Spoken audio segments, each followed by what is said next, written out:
Rachel Reeves has said that she's going to raise an additional £5 billion a year by tackling the UK's tax gap.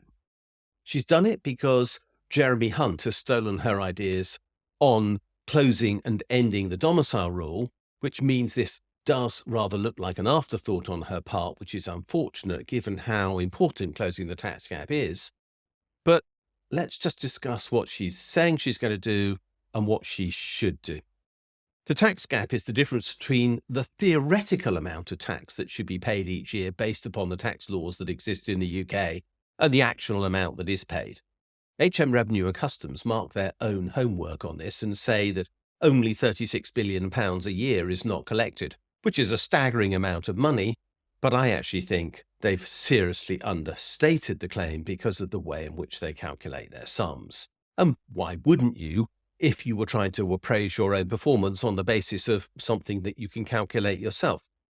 But the important point is that Rachel Reeves is saying she's going to collect the missing money by looking at offshore tax abuse and high-end tax avoidance schemes. Now, the reality is that those have been the subject of attention by HM Revenue and Customs and everyone else for 20 years or so now, and bluntly, I think significant progress has been made in collecting that missing money.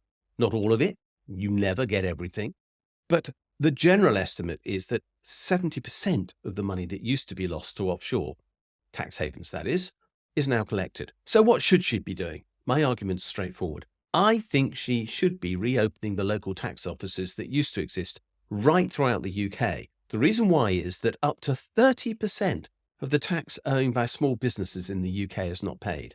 Now, this is incredibly unfair. First of all, because we might be talking about £12 billion or so a year, much more than she's looking to raise. But also because that undermines every honest business that does pay its tax. They're, frankly, trading in competition with cheats, and the revenue should be trying to prevent that, and so should Rachel Reeves. Put tax officers back in the local community, and what happens? Tax inspectors hear about what's going on. They know who the dodgy accountants are. They know who the dodgy people are. They go and target them, and they're on the spot to go and turn up at the premises and say, we'd like to look at your books. If she did that, I believe she'd raise a lot more money, because that's where the problem is, and that's how to tackle it.